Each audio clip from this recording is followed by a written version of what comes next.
સરસ. તો વિદ્યાર્થી મિત્રો, આપણે આ ચેપ્ટર નંબર 6 ત્રિકોણના આગળના એપિસોડ નંબર 6માં છેલ્લે તમને મેં પ્રમેય શીખવાડ્યો અને પ્રમેય તમને સમજાઈ પણ ગયો હશે. તો પહેલાં પ્રમેયની જેમ જે તમે પ્રમેય છેલ્લે શીખ્યા બીજો ક્ષેત્રફળવાળો એ પણ તમને જાતે લખતા આવડી જાય એવી રીતે તૈયાર કરી લેજો. હવે સ્વાધ્યાય 6.4 આપણે આજે શરૂ કરવાના છીએ, પણ આ સ્વાધ્યાય શરૂ કરીએ એની પહેલાં હું તમને એક અગત્યની 2 બાબતો કહું છું. ધ્યાનથી અહીંયા જોજો બધા. તો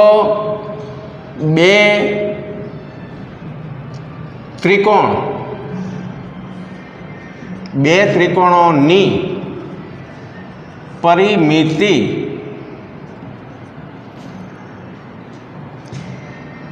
ઓનો ગુણોત્તર, 2 ત્રિકોણોની પરિમિતિઓનો ગુણોત્તર તેમની અનુરૂપ બાજુઓના ગુણોત્તર જેટલો હોય છે.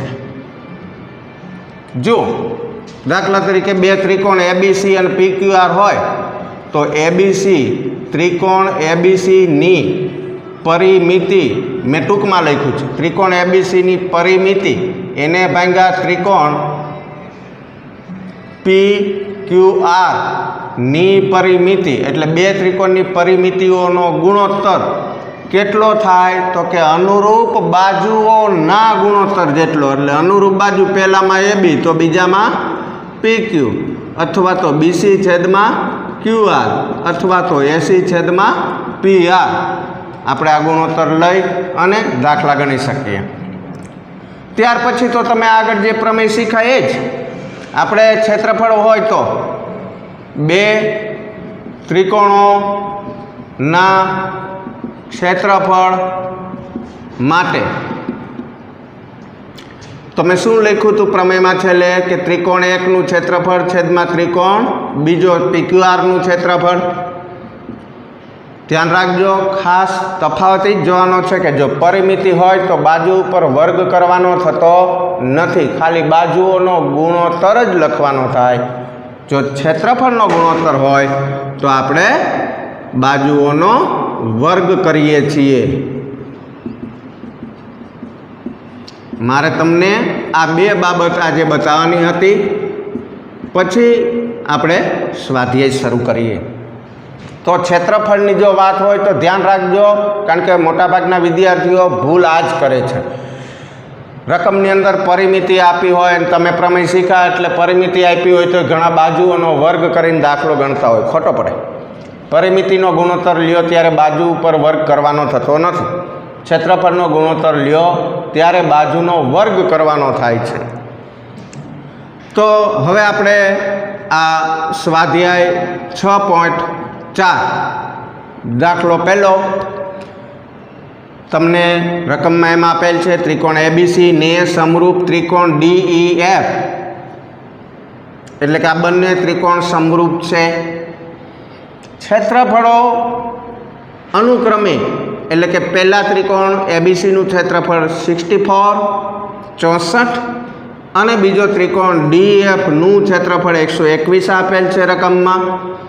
જો ઈએફ એટલે ત્રિકોણ ડીઈએફની કોઈ એક બાજુનું માપ અહીંયા આપણને આપેલ છે, કેટલું આપેલ છે 15.4, તો બીસીનું મૂલ્ય શોધો. તો હવે 2 ત્રિકોણ સમરૂપ તો છે જ, વાત અહીંયા ક્ષેત્રફળોની છે, તો આપણે ક્ષેત્રફળના ગુણોત્તરવાળું સૂત્ર લખીએ. ત્રિકોણ 1 એટલે કે એબીસીનું ક્ષેત્રફળ, તો બીજો ત્રિકોણ કયો છે ડીએફ, એને ભાગ્યા ડીએફનું ક્ષેત્રફળ બરાબર. હવે આપણે અનુરૂપ બાજુ 3માંથી ગમે જોડી લખીએ, તો અનુરૂપ એટલે જેનું માપ આપ્યું એ લખીએ. અહીંયા આપણને ઈએફ આપ્યું છે, જો આપ્યું તો ઈએફ અહીંયા છે, તો ઈએફ લીધું આમાં, તો આમાંથી શું લેવું પડે બીસી, અને એ મેળવવું છે. તો આપણે શું લખશું બીસી છેદમાં ઈએફ. પણ ક્ષેત્રફળ છે એટલે બાજુની ઉપર શું કરશું વર્ગ. આ ભૂલાવું ન જોઈએ. બસ હવે તો આપણે કિંમત લખવાની છે. ત્રિકોણ એબીસીનું ક્ષેત્રફળ આપ્યું કેટલું 64. ત્રિકોણ ડીઈએફનું ક્ષેત્રફળ આપ્યું છે કેટલું છે 121. બીસીનો વર્ગ તો કે એ તો આપણે મેળવવાનું છે બીસી, એટલે એમને રાખશું. ઈએફનો વર્ગ તો ઈએફ આપ્યું આપણને 15.4 આમ આપ્યું છે. હવે ક્રોસ ગુણાકાર કરવાનો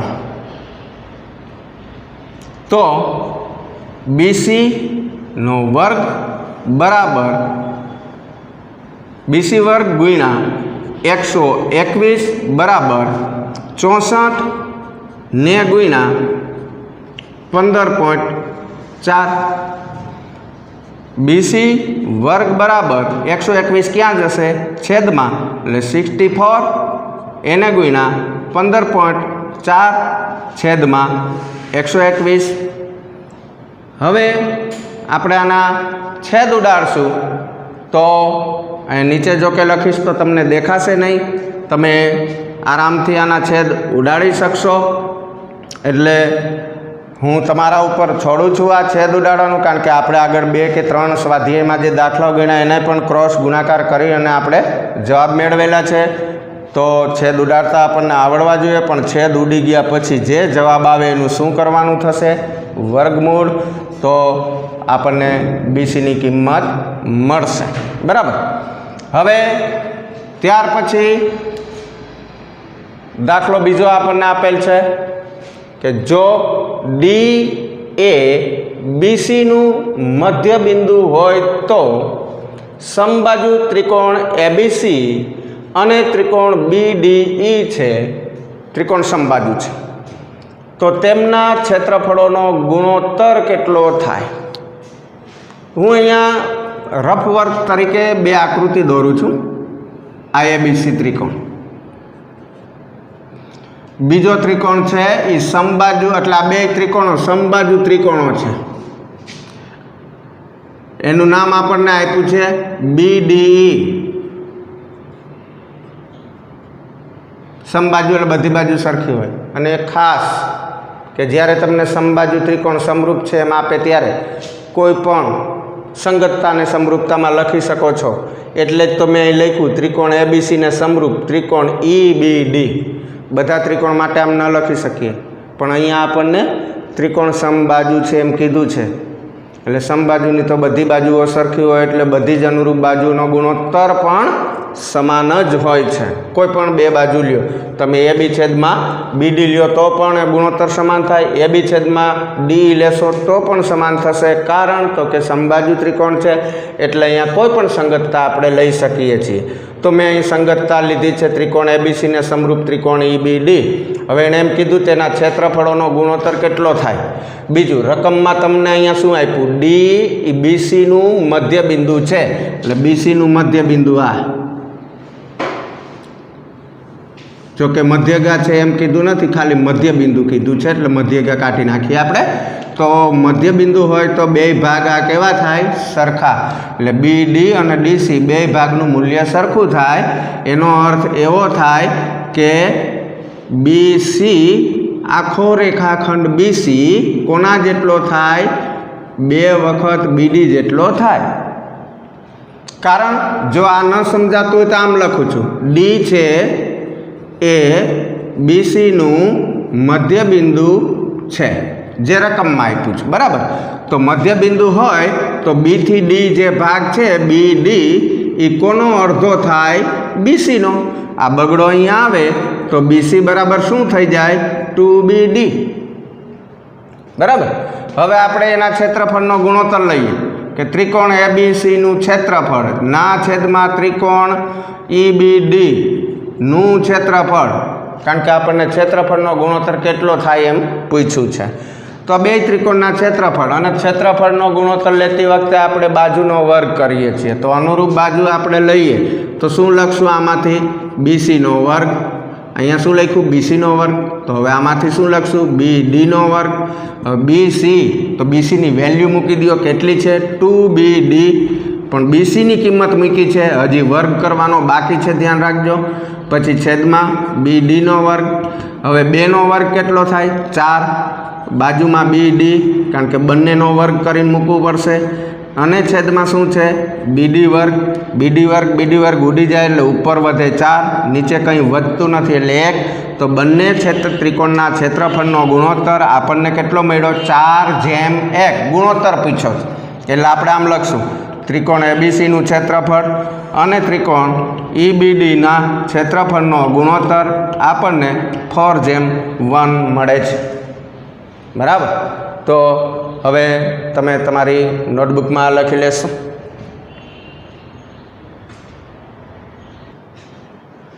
તો જુઓ હવે દાખલા નંબર 3માં રકમની અંદર શું આપ્યું છે કે 2 ત્રિકોણો સમરૂપ છે અને આ 2 સમરૂપ ત્રિકોણો છે એની અનુરૂપ બાજુઓનો ગુણોત્તર આપેલ છે. અનુરૂપ બાજુઓ છે એનો ગુણોત્તર અહીંયા તમને રકમમાં કેટલો આપ્યો છે? 4:9. તો તે બંને ત્રિકોણના ક્ષેત્રફળોનો ગુણોત્તર શોધો એમ કીધું છે. તો હવે આપણું સૂત્ર શું છે? તો આપણે કોઈ પણ 2 ત્રિકોણ ધારી લઈએ. ધારો કે ત્રિકોણ ABC અને ત્રિકોણ PQR સમરૂપ છે.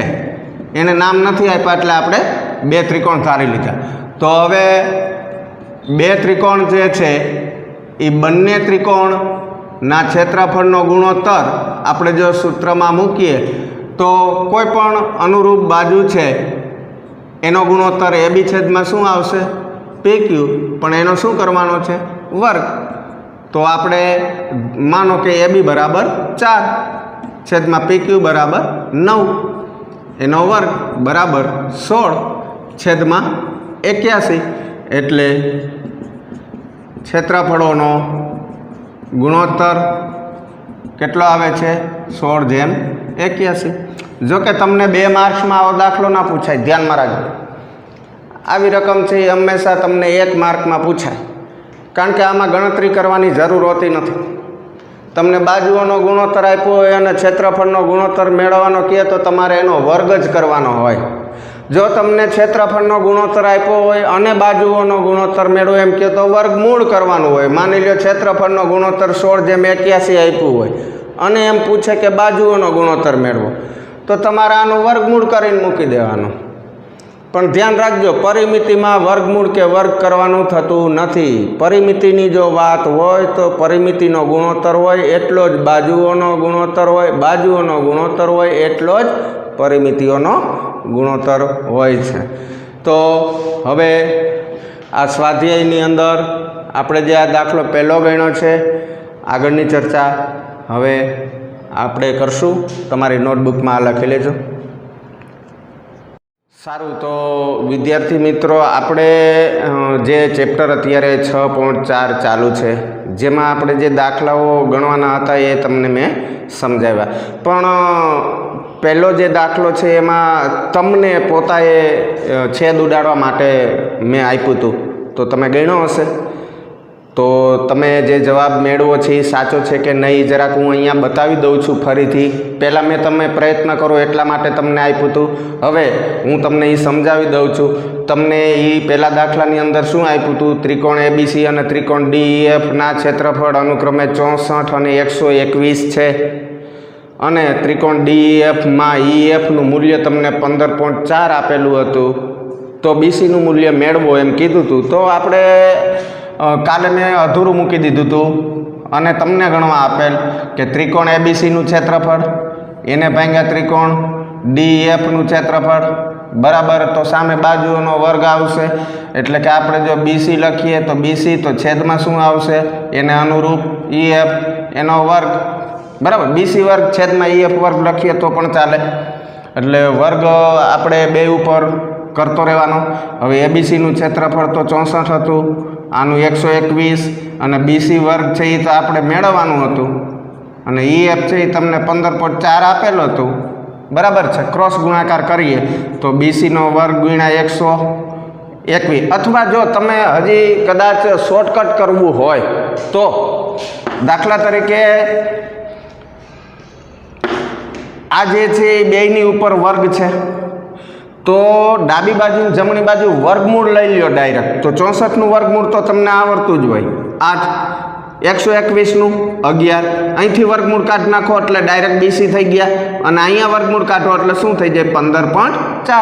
હવે સીધો ક્રોસ ગુણાકાર કરો. 11 ગુણ્યા BC બરાબર 8 ગુણ્યા 15.4. આ 11 છેદમાં જાય એટલે BC બરાબર 8 ગુણ્યા 15.4 છેદમાં 11. હવે આપણે શું કરવાનું? તો કે હવે આપણે ભાગાકાર કરવાનો. તો 8 ગુણ્યા જોજો 11 એકુ 11, તો 4 વધે અને 4 અહીંયા એટલે 44. 11 ચોકું 44, વચ્ચે આવે પોઈન્ટ બરાબર. હવે 14 અઠા 112, વચ્ચે પોઈન્ટ. જવાબ આ રીતે પણ ડાયરેક્ટ કરો. તમે આનો ગુણાકાર કરો અને પછી વર્ગમૂળ કાઢો એ અઘરું પડે, તો આ રીતે પણ ડાયરેક્ટ તમે BC બરાબર 11.2 લઈ શકો છો. રેડી? હવે સમજાઈ ગયું હશે. તો જો તમારે લખવાનું બાકી હોય તો લખી લ્યો. અને હવે આપણે આગળ તમને જે સ્વાધ્યાય 6.5 છે એમાં ઘણા બધા દાખલાઓ આપણે ગણવાના થશે, અને પરીક્ષાની અંદર 2 માર્ક્સનો આપણને જે દાખલો પૂછી આપણે જે પ્રકારના ઉદાહરણ અને દાખલાઓ ગણ્યા છે એ જ પ્રકારમાંથી એ જ રીતનો આપણને 2 માર્ક્સનો દાખલો પરીક્ષામાં આવશે, અને 4 માર્કનો પ્રમેય આવશે. અને આ 4 માર્કના પ્રમેય છે એ આપણે આ ચેપ્ટરની અંદર કુલ 4 પ્રમેય શીખવાના છે, જેમાંથી આપણે ઓલરેડી 2 પ્રમેય તો શીખી લીધા છે. યાદ છે ને? પહેલો પ્રમેય સપ્રમાણતાનો મૂળભૂત એટલે કે થેલ્સનો પ્રમેય.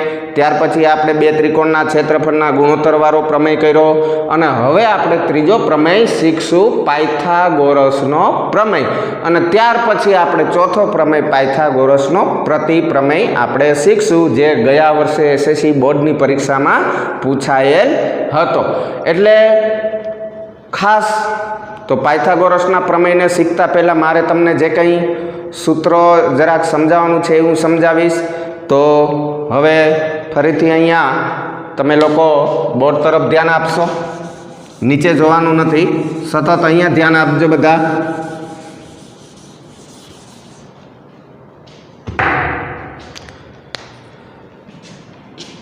ખાસ ધ્યાન રાખો.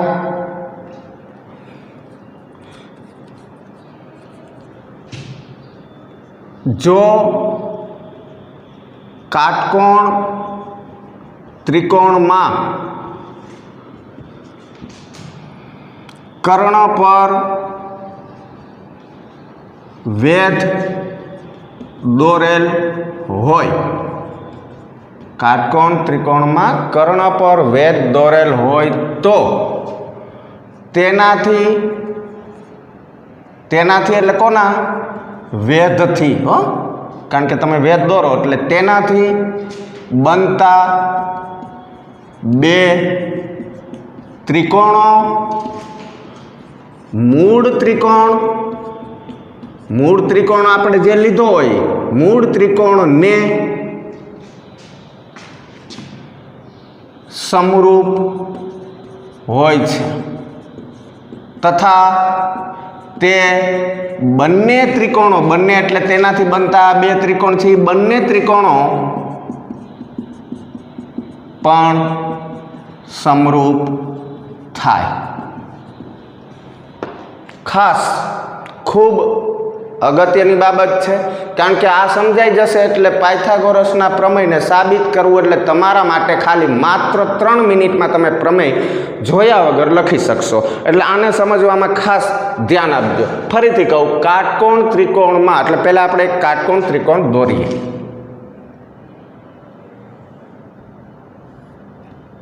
કાટકોણ ત્રિકોણ કેમ દોરાય ખાસ ધ્યાન રાખજો. જ્યાં કાટકોણ હોય ત્યાં 90નું આપણે નિશાન કરીએ, ત્રિકોણનું આપણે નામ આપીએ, ત્રિકોણ ABC.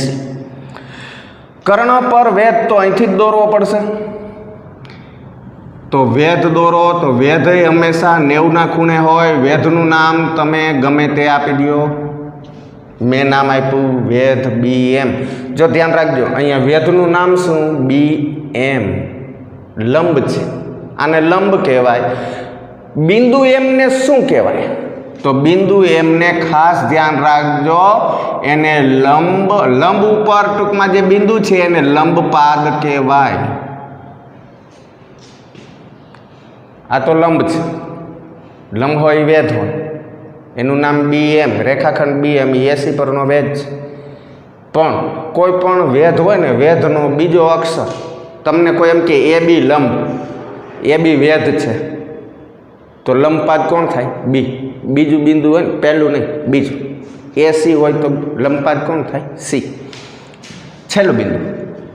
તો આપણને શું કીધું? કાટકોણ ત્રિકોણમાં, આ કાટકોણ ત્રિકોણમાં કર્ણ AC પર વેધ BM દોરેલ છે, તેનાથી બનતા બે ત્રિકોણ, તો બે ત્રિકોણ બન્યા જુઓ, એક AMB અને બીજો BMC.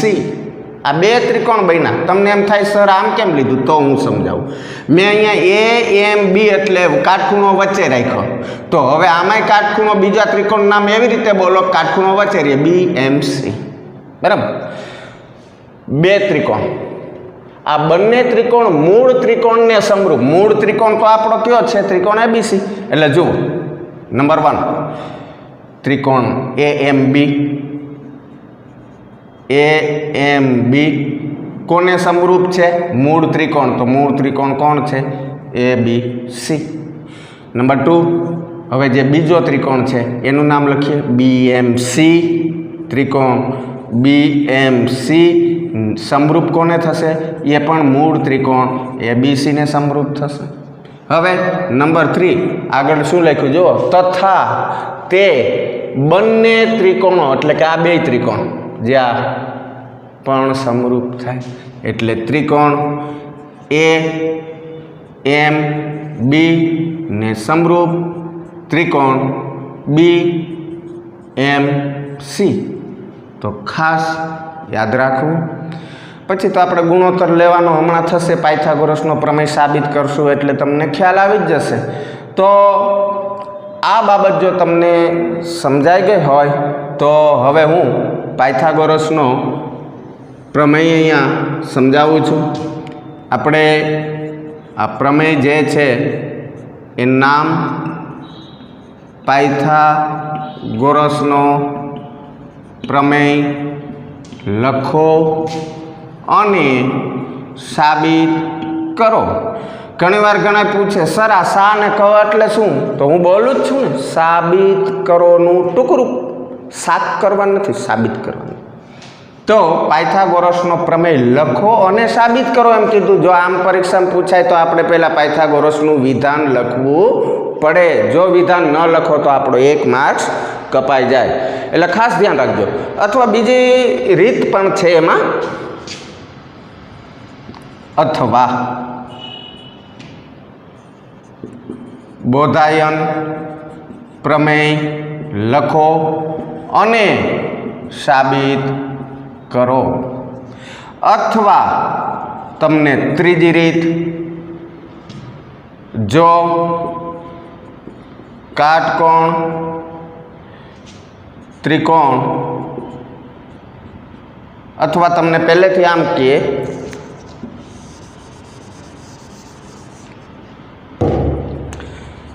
સાબિત કરો કે કાટકોણ ત્રિકોણમાં કર્ણનું માપ કર્ણના વર્ગનું માપ બાકીની એટલે કર્ણ સિવાયની બે બાજુઓના વર્ગોના સરવાળા બરાબર હોય એમ લે. હવે કદાચ પરીક્ષામાં સંકેતમાં પૂછવું તો આપણને એમ પણ પૂછે કે સાબિત કરો કે ત્રિકોણ ABCમાં ખૂણો B બરાબર 90 હોય તો AC વર્ગ બરાબર AB વર્ગ વત્તા BC વર્ગ. આમ પણ આપણને પૂછે. ઘણી વખત પરીક્ષામાં સંકેતમાં આપ્યું હોય, તમને તો ગણિતમાં વિધાન શબ્દોમાં આપેલ છે ને આવી રીતે આપે, તમને એમ થાય કે આ કયો પ્રમેય હશે. ઘણા પ્રમેય ખોટો લખીને આવે. આપણા 4 માર્ક્સ જાય. પ્રમેય ઓલરેડી તમને આવડતો જ હોય છે, છતાં પણ ભૂલ થઈ જાય તો ખાસ ધ્યાન રાખજો. અને પ્રમેયની અંદર ત્રિકોણના નામ પણ બદલાવી શકે છે. અને પાયથાગોરસના પ્રમેય અને એના પ્રતિપ્રમેયમાં તો ખાસ ધ્યાન રાખવાનું છે, તમને ખૂણાઓ પણ બદલાવીને પ્રમેય પૂછી શકે. મેં અહીંયા ખૂણો B90 લખ્યો છે, પરીક્ષામાં તમને ખૂણો A90 પણ આપે. ચાલો હું જ અહીંયા એ ખૂણો 90 લખી નાખું દાખલા તરીકે. તો ખૂણો A90 હોય તો એનો કર્ણ કોણ થઈ જાય? ખૂણો A, તો એ ખૂણાની સામે હંમેશા BC હોય. જે ખૂણો હોય એ સિવાયના અક્ષરવાળી બાજુ જ હોય. B ખૂણો હોય તો સામેની બાજુ AC હોય. તો આપણને શું સાબિત કરવાનું કીધું છે એ બરાબર જોવાનું. કયો ખૂણો આપણને કાટખૂણો છે એ બરાબર જોવાનો. અહીંયા ખૂણો A જો તમે 90 લ્યો તો આ રીતે સાબિત થશે. જો B90 લેશો તો બીની સામે AC હોય કર્ણ. તો અહીંયા આપણે હું B લખું છું, એટલે આપણે બીની સામેનો કર્ણ AC નો વર્ગ, કર્ણના વર્ગનું માપ, બાકીની બે બાજુના વર્ગોના સરવાળા, બાકીની AC સિવાય બાકીની બે બાજુ કઈ AB અને BC બેના વર્ગના સરવાળા બરાબર થાય એવું આપણે સાબિત કરવું છે. બહુ ઇઝી છે. એક વખત પૂરેપૂરી એકાગ્રતાથી જો અહીં ધ્યાન રાખશો તો ફક્ત એક વખત જોવાથી જ તમને એ પ્રમેય છે એ આવડી જશે. તો હવે આપણે પક્ષ અને સાધ્ય છે એ શીખીએ. જુઓ, ધ્યાન રાખજો. તો વિધાન જુદી જુદી રીતે આપણને જે પૂછાય એ તમે જોઈ લીધું. હવે અહીં ધ્યાન આપો. પક્ષ, તો પક્ષમાં આપણે શું લખશું? ત્રિકોણ ABCમાં ખૂણો B90. આપણે ત્રિકોણ ABC નામ આપીએ છીએ, એટલે ત્રિકોણ ABCમાં ખૂણો B બરાબર 90. આ આપણને આપેલું છે, બરાબર ને, પક્ષમાં. તો કરીને જે હોય એ આપણે સાબિત કરવાનું હોય. સાબિત કરવાનું હોય કેમાં લખવાનું? સાધ્યમાં. તો આપણે સાબિત શું કરવું છે? તો કે AC વર્ગ બરાબર AB વર્ગ વત્તા BC વર્ગ આપણે સાબિત કરવાનું છે. હવે આપણે સાબિતી, તો સામાન્ય રીતે પ્રમેય પરીક્ષામાં લખતા હોય તો આપણને ટૂંકમાં પેપર ચેક કરનારને ગમે એના માટે શું કરવું જોઈએ? પક્ષ અને સાધ્ય લખ્યું છે તો અહીંયા બાજુમાં સાઈડમાં આકૃતિ દોરવાની.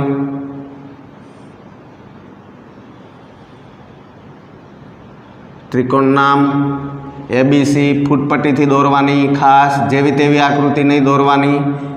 નિશાન 90નું કરવાનું ભૂલવાનું નહીં, નહીંતર પ્રમેયમાં એ ખામી ગણાય, એના માર્ક્સ અડધો માર્ક્સ કાપી શકે છે. ત્યાર પછી આપણે વેધ દોરીએ. વેધનું નામ માનો કે આપણે M આપો, D આપો, તમારે જે આપવું છે. ચાલો હું અહીંયા D આપી દઉં.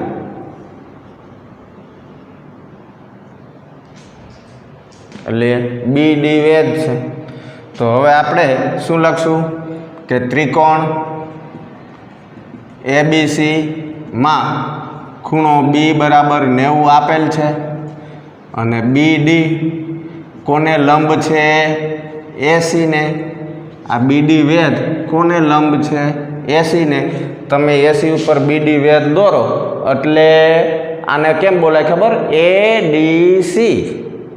ધ્યાન રાખજો, D મધ્ય બિંદુ નથી, મધ્યગા નથી હો. એટલે આ બે ભાગ સરખા થાય એવું આપણે અહીંયા નથી કહેતા, પણ આ D છે એ AC રેખાખંડ પર આવેલું છે, એટલે AC ના બે ભાગ થાય છે. તો પછી આ બે ભાગનો સરવાળો આ રેખાખંડના મૂલ્ય જેટલો થાય. એટલે આને આપણે ભૂમિતિમાં ગણિતની ભાષામાં કેમ બોલશું ખબર? ADC બોલશું. ADC અને લખશું કેમ? ADC આમ લખવાનું. ઘણા આમ વાંચે A-D - C. માઇનસ ન બોલાય, કારણ કે આનો અર્થ એવો થાય કે AC રેખાખંડ પર બિંદુ D આવેલું છે. એટલે કે આ AD પહેલો ભાગ ને DC બીજો ભાગ. તો પછી બે ભાગનો સરવાળો કોના જેટલો થાય? તેથી AD એટલે કે પહેલો ભાગ પ્લસ CD બરાબર કોના જેટલું થાય 80 જેટલું। હવે આપણને ખબર જ છે આની આગળની થિયરી જોઈતી કે જે બે ત્રિકોણ છે એ મૂળ ત્રિકોણને સમરૂપ હોય, સમજાયું તમને। તો અહીંયા ત્રિકોણ ADB એને સમરૂપ ત્રિકોણ કોણ ABC એના ઉપરથી હવે આપણે દાખલા ગણ્યા ગુણોત્તર લઈને જો હું AD લઉં છું અહીંયા AD તો અહીંયા AD લીધું તો છેદમાં શું લેશું AB। હવે હું આમ લઉં છું, આપણે અહીં AB આવ્યું ને એટલે હું AB લઉં છું AB। આપણે AB લીધું તો આમાંથી શું લેશું AC। તેથી ક્રોસ ગુણાકાર કરીએ AB ગુણ્યા AB એટલે AB નો વર્ગ થશે અને AD ગુણ્યા AC એટલે જો આમ AD ગુણ્યા AC બરાબર AB એટલે AB નો વર્ગ, એને પરિણામ નંબર 1 આપશો। આવી જ રીતે હવે નીચેનો ત્રિકોણ કયો BDC, ત્રિકોણ BDC ને સમરૂપ મૂળ ત્રિકોણ ABC। હવે આપણે આ ભાગથી ચાલુ કરીએ એટલે CD, તો CD તો છેદમાં શું આવશે BC, છેદમાં BC આવ્યું એટલે હવે BC લ્યો, BC છેદમાં શું લેશું AC। ક્રોસ ગુણાકાર કરો, CD ને ગુણ્યા AC બરાબર BC ગુણ્યા BC એટલે BC નો વર્ગ, પરિણામ નંબર 2। હવે પરિણામ 1 અને 2 નો સરવાળો લેતા, પરિણામ 1 અને 2 નો શું કરવાનો છે સરવાળો। તો આ ડાબી બાજુનો ભાગ છે, આનો ડાબી બાજુનો ભાગ, સરવાળો જ્યારે કોઈ પણ બે પરિણામના કરો તો પહેલાંનું ડાબી બાજુ વત્તા બીજાનો ડાબી બાજુ ભાગ બરાબર કરીને પહેલાંનો જમણી બાજુ વત્તા બીજાનો જમણી બાજુ ભાગ। તો 1 અને 2 નો સરવાળો કરીએ તો AD ગુણ્યા AC, આ ડાબી બાજુનો ભાગ લખ્યો આપણે અને સરવાળો એટલે પ્લસ કરીને આનો ડાબી બાજુનો ભાગ લખો, કૌંસમાં રાખું છું હું CD ગુણ્યા AC બરાબર કરીને હવે પાછું આનો જમણી બાજુનો ભાગ AB નો વર્ગ પ્લસ BC નો વર્ગ। હવે તમે જોઈ શકો આ બે કૌંસમાં કોમન શું છે, કોમન એટલે સરખું AC, તો AC કોમન કાઢો, AC કોમન કાઢ્યા અને બાકીનું કોમન કાઢ્યા પછી કૌંસમાં મૂકવાનું, તો અહીં બાકી AC કોમન કાઢો શું વધે AD, વચ્ચે નિશાની પ્લસની છે, અહીં શું વધે CD બરાબર AB નો વર્ગ પ્લસ BC નો વર્ગ। AC ગુણ્યા જોઈ શકો છો અહીંયા AD પ્લસ CD બરાબર શું થાય છે AC, એટલે AD પ્લસ CD ની જગ્યાએ AC મૂકું છું, AB વર્ગ પ્લસ BC વર્ગ। AC ગુણ્યા AC બરાબર શું થાય AC નો વર્ગ બરાબર AB નો વર્ગ પ્લસ BC નો વર્ગ, જે આપણો પ્રમેય સાબિત થાય છે।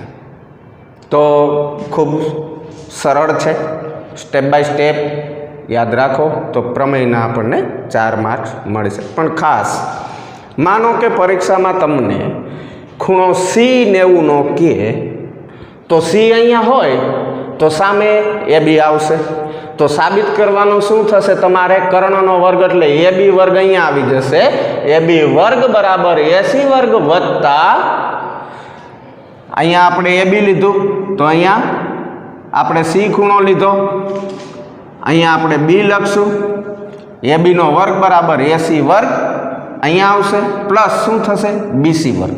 પણ સાબિત કરતી વખતે અહીંયા C હોય ને વેધ તમે D લીધો તો હવે આપણે અહીંયા AD લખ્યું એને બદલે AD તો AD જ છે પ્લસ શું આવશે BD અને બરાબર શું આવશે AB।